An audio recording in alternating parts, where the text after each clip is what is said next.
અમો જુમ્મા મસ્જિદના ભરૂચ શહેરના આગેવાનો તથા જુમ્મા મસ્જિદના ટ્રસ્ટીઓ દ્વારા ગઈકાલે જે ભરૂચમાં દુઃખદ ઘટના બની તારીખ 3/3/2026 અને મંગળવારના રોજ જે સવારના 11 વાગે એક ભરૂચ શહેરના બે સ્થાનિક યુવાનો દ્વારા એક લેડીઝ અને પુરુષોનું ટોળું લઈ અને જુમ્મા મસ્જિદને નિહાળવા માટે આવેલા. જુમ્મા મસ્જિદ જોવા માટે ઘણા લોકો આવે અને આ ઐતિહાસિક જુમ્મા મસ્જિદને જોઈને લોકો શાંતિએ જાય.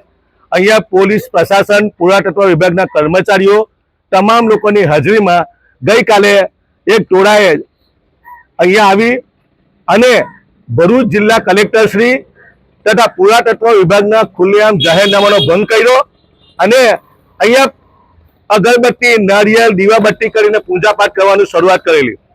જ્યારે અમો ટ્રસ્ટીઓને અમે ભરૂચના કલેક્ટર કચેરી ખાતે એક મિટિંગમાં હાજર હોય ત્યાં અમને ખબર પડતા અમારા ટ્રસ્ટીઓ ત્યાં પહોંચતા અમારા ટ્રસ્ટીઓએ એમને અજીજી કરી કે આ પુરાતત્વ વિભાગની પ્રોપર્ટી છે, તમે એને જોઈને ચાલ્યા જાઓ, આ અમારી ઐતિહાસિક જામા મસ્જિદ છે.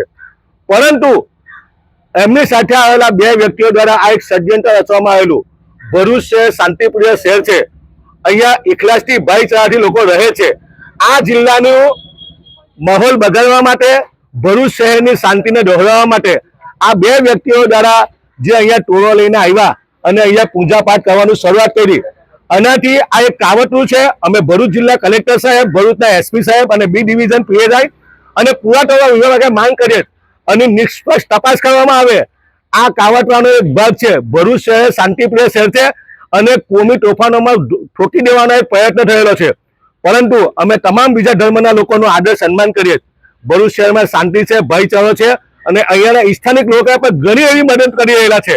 પરંતુ આ વિસ્તારને બાંધમાં લેવામાં અને આ મસ્જિદને વિવાદિત કરવા માટે અમુક 5-10 લોકો એવા છે જે લોકો આ મસ્જિદને ટાર્ગેટ કરીને વારંવાર માથાકૂટ કરાવે. અમે આ બાબતે ગઈકાલે તાત્કાલિક ભરૂચના કલેક્ટર સાહેબને મળવા ગયા. કલેક્ટર સાહેબ ન મળતા એસડીએમ સાહેબ, ડેપ્યુટી કલેક્ટર સાહેબ, એસપી સાહેબને મળવા ગયા. એસપી સાહેબ ન મળતા ડીવાયએસપી સાહેબ અને બી ડિવિઝનને અને ગંભીર પ્રકારની રજૂઆત કરેલી છે. આ જે લોકોએ જાહેરનામાનો ભંગ કરેલો છે કલેક્ટરનો અને પુરાતત્વ વિભાગનો અને આને જે પૂજાપાઠ કરવાનો પ્રયત્ન કરેલો છે, આ સાખી લેવામાં નહીં આવે. આની સામે કાયદેસરની કાર્યવાહી કરવામાં આવે. અમની સામે એફઆઈઆર દાખલ કરીને જેલના સળિયા પાસે ધકેલવામાં આવે એવી અમારી માંગ છે. જો આ બાબતે અમને ન્યાય મળે નહીં મળે અમે બી ડિવિઝન પોલીસમાં આજે ફરિયાદ દાખલ કરીએ.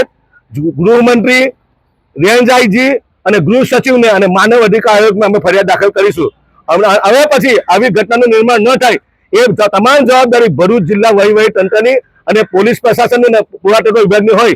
અમારી માંગ છે કે તમામની સામે કાયદેસરની કાર્યવાહી કરવામાં એવી અમે જુમ્મા મસ્જિદના ટ્રસ્ટીઓ અપીલ કરીએ છીએ. કેટલા દિવસથી આ વિવાદ ચાલે, કેટલા સમયથી આ છેલ્લા 6 મહિના છે.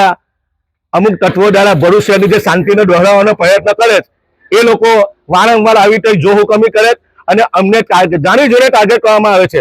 જ્યારે પુરાતત્વ વિભાગે અમને જે સૂચના આપ્યા અમે એનું પાલન કર્યું. અમારી પાસેથી મસ્જિદમાં નમાજ પઢવાની ચટાઈઓ ઉઠાવી લેવામાં આવી, પંખા કરાવી લેવામાં આવ્યા, સાઉન્ડ સિસ્ટમ કરાવી લેવામાં આવી. અમે જે કુરાનની પેટીઓ મૂકતા હતા તે કબાટો ઉઠાવી લેવામાં આવ્યા, તસ્બીઓ પડવાની ઉઠાવી લેવામાં આવી, બહારનું વુજુખાનું તોડવાનો ઓર્ડર કર્યો. અમે તમામ નિયમોનું પાલન કર્યું કે કાયદો સર્વોપરી છે. જે પુરાતત્વ વિભાગ અને પ્રશાસને અમને નોટિસ આપી એ નોટિસના આધારે અમે તમામ વસ્તુ અહીંયાથી કરી લીધી અને પ્રશાસનને અમે મદદરૂપ થયા. પરંતુ હવે અમને એવું લાગી રહ્યું છે કે અમારા મુસ્લિમ સમાજ સાથે સીધી રીતેમાં અન્યાય થાય એવું આ સાબિત થાય તેની ઉપરથી.